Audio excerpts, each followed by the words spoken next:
Hi there, today's book is The Inmate by Freida McFadden. This book is centered around Brooke. She is in her 20s, I believe late 20s, and she's a nurse practitioner. She just moved back to her hometown with her son Josh. Her parents had just died in, I believe it was a car accident. And so she's living in, the house that she grew up in. Their home was left to her. And so she's starting a new job there. She's taken a 1-year contract to work as the nurse at the local prison. Now, the inmate referred to in the title is the ex-boyfriend of Brooke from when she was younger in high school. So there were some events in her past that led up to Shane Nelson, being in prison. And apparently they had gone through a trial, and she had testified in that trial that he had attempted to kill her. So they go in this book back and forth between the present and the past to tell the story of what had led up to Shane being in prison, and then now her working at the prison and potentially running into Shane there, because Shane is at the same prison. Now, I found it suspicious that they knew, she disclosed that, the conflict of interest, what ICE is a conflict of interest anyway, with knowing Shane and her having had a history with him and testifying in his trial and her potentially treating him. But they didn't really seem to care that there was that conflict there, and they hired her anyway for a 1-year conflict. But I was just like, I don't know if I would take that job knowing that you could potentially run into that person, especially something that as traumatic as that, to have to see that person. But anyway, she took the job. And it was also funny that she's a nurse practitioner, and the lady that she meets there and who's in charge is the nurse. So she's a nurse practitioner answering to the nurse, and she's kind of limited to what she can do. She can do the treatments, but then she has to, when it comes to medication or whatever, she has to route it through the nurse. So that's weird, but I guess maybe because of tenure at the prison. I don't know. I just thought that was weird. So anyway, so shortly after she starts at the prison, what do you know? She runs into Shane. Now, the nurse who's in charge warns her, do not reveal anything personal about yourself. Do not have any conversations with these inmates. They're very manipulative. And on top of that, of course, she mentions that they're, drug seeking. And it's like, keep your personal things to yourself. Stay away. So she, of course, does the opposite. There's one guy who was in there who's an older gentleman, and, he seems nice. Of course, they all seem nice. And she mentions her having a son. Of course, once she confirmed that, and then, of course, she wasn't wearing a wedding ring, and simple question, and he figured out she wasn't married. Of course, that information made its round through the prison, which she was like, oh my goodness, I know I shouldn't have said anything, but it just seemed like a normal conversation. Okay, mistake with that. So then when she finally has to treat Shane, here she goes again, running her mouth. And so they're talking about the past and things that happened. And he's like, I promise you I wasn't the one, I wasn't involved. And so now she's having second thoughts about, what she thought she saw, years ago. It was about 11 years ago. And the story that led up to this was she was dating Shane, and then she has a friend, her best friend that she grew up with from when they were teeny tiny, Tim Reese. He was one who liked her, but it seemed like he was pretty much friend zoned. And so they were friends, but he had a crush on her. So anyway, in the past, when they were in high school, they were supposed to go to have a party. So it was her, Tim, Shane, and her 2 other girls, Chelsea and Kayla, and then one other guy, Brandon. So when they were there, they were I guess there was a sleepover. The parents weren't there. And in the middle of the night, there was a scream. And so they ran out to find that Brandon had been stabbed to death. And so now everybody's pointing fingers at each other. Nobody trusts each other.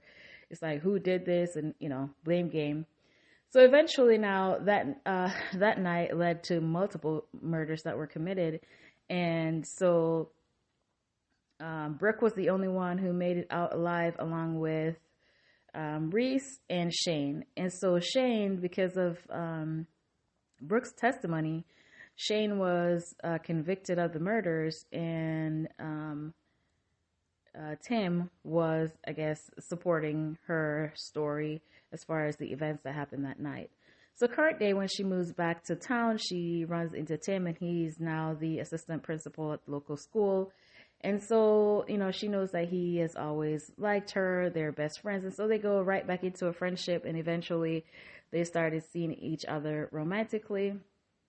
And her son Josh likes him, and, they were doing well. And so going back to her inappropriate behavior with the inmates, she was, eventually told him about her son, and then he figured out that, she, there was some connection between her and potentially her son, and she showed him pictures and all that, and I was like, why are you doing this? So anyway, in conversations, he led her to doubt, that Tim, he said that whatever you do, stay away from Tim. And so there was different things that happened that made her question what was really going on. So anyway, one day that she went over to his house, and she went to the cellar to find wine, and there was a body in the cellar. And of course she was like, oh my goodness, he's a killer. She calls the police. And so it's all blamed on Tim. Now she goes and recants her testimony from what she thought she had seen before, because between seeing the body in the basement and the influence from Shane, she thought she had the wrong person. So also one thing that was mentioned before when she first started in Shane's medical records, the prior nurse practitioner had mentioned that he's very manipulative and drug seeking. And so in her mind, she kind of thought he was manipulating her, but then she always brushes it off. So many red flags, and she keeps brushing it off. And I'm like, lady, seriously. So after she recants or whatever, Tim goes to jail, and then now Shane is out. So after he comes out, she's the one to go pick him up. And then I'm like, why? Okay, so you recant. Why do you need to be involved after that? But anyway, she goes and picks him up from jail. She lets him stay at her house. And there were a couple of red flags, because shortly after he got out, Tim's mom had called Brooke, to advocate, to talk to Tim, because she didn't believe that Tim was involved. And of course, when she was talking to him, like, I can't talk to you and all that, Shane comes and hangs up the phone. And I was like, seriously? Now, how disrespectful is that? So this is like a huge red flag that she doesn't seem to notice, because that's so rude. It's not your house. It's not your phone. And she was in the middle of a conversation. Regardless, she doesn't want to talk to Tim's mom, but that's not your place to end the call. So anyway, so he seems to be reformed, I guess, or, she has this nostalgia as far as the experiences that they had when they were dating, and he seems so charming and all that. The other thing is that, he had inherited the house that he grew up in, and this is where the murders had taken place.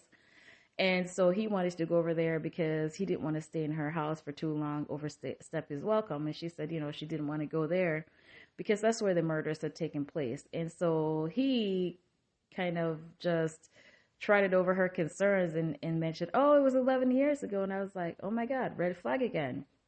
If she doesn't feel comfortable going to that house, then why would you let him talk you into going? So anyway, she goes over there and tried to help clean up. And so from there, there's some unexpected twists that happened that led her to believe that, oh my goodness, I think I was wrong in what I was thinking and what happened.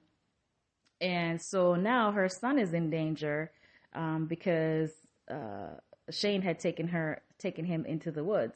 Now, another thing that happened while she was trying to get help for her son, she runs into somebody else, waving them down to get help because Shane had taken her keys. And she found out that the housekeeper that she had wasn't the person that she thought she was. She didn't remember her from the past, but she knows who she is. And the housekeeper has a connection with Shane, and they were working together to make some things happen. And so this story had, towards the end, quite a few twists from where you think one thing is the truth and then it's really not. And so this was a very good and thrilling read for sure. And this lady just really ticked me off, though, because there were so many red flags that she completely ignored. But in the end, they were able to get things sorted out, but not before, a couple of deaths have happened. And of course, you have the wronged man having reputational damage and all that. But I enjoyed this one, highly recommended. For sure, another good one by Freida McFadden. 4.5 stars, definitely. So if you have read or listened to this book, let me know your thoughts. Until next